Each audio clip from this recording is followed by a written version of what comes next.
Part-time jobs that I recommend fashion design or graphic design students, especially if you're studying abroad and not in your own country.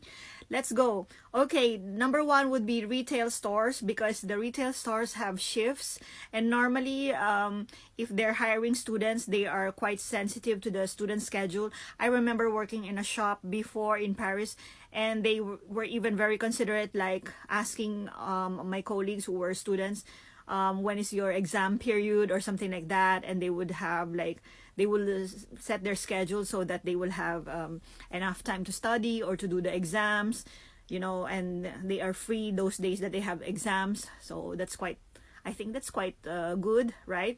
Second, if you couldn't get into a retail store, at least something retail, because even if it's not a clothing brand, because retail, I think the shifting time is good, because even my course, it was changing week to week, and then usually if you work on retail, they change the shifts every 2 weeks or something, like it's not a permanent thing as well. So I think this bodes well.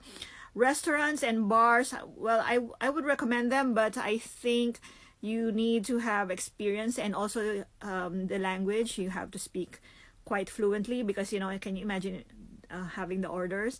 But I wanted to, like, I really wanted to. I thought it's interesting to be in a bar while there's a football match.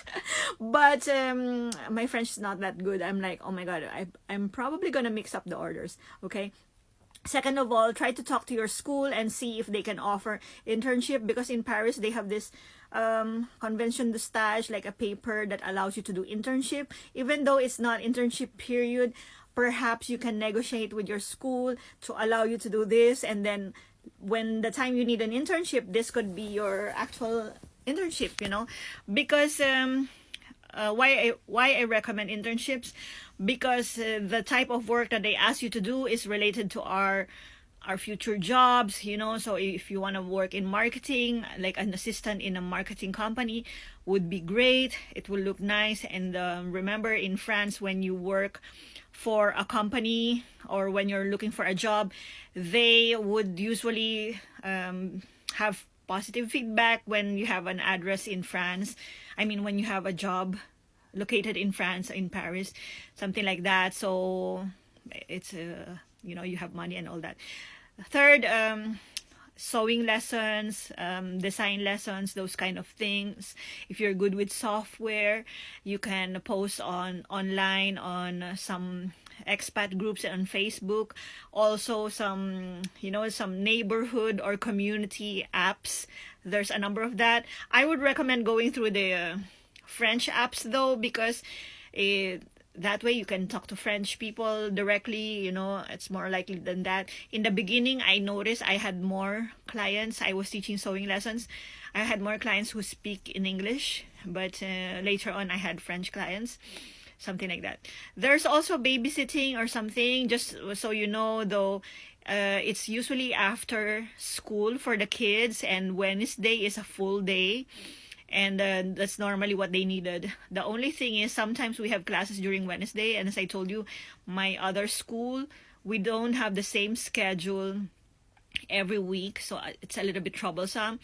And just a funny story, that my teacher, I don't know, because I talk a lot in class, he noticed that I was absent. I was getting absent every Wednesday because I had to take care of the kid and I really needed the money.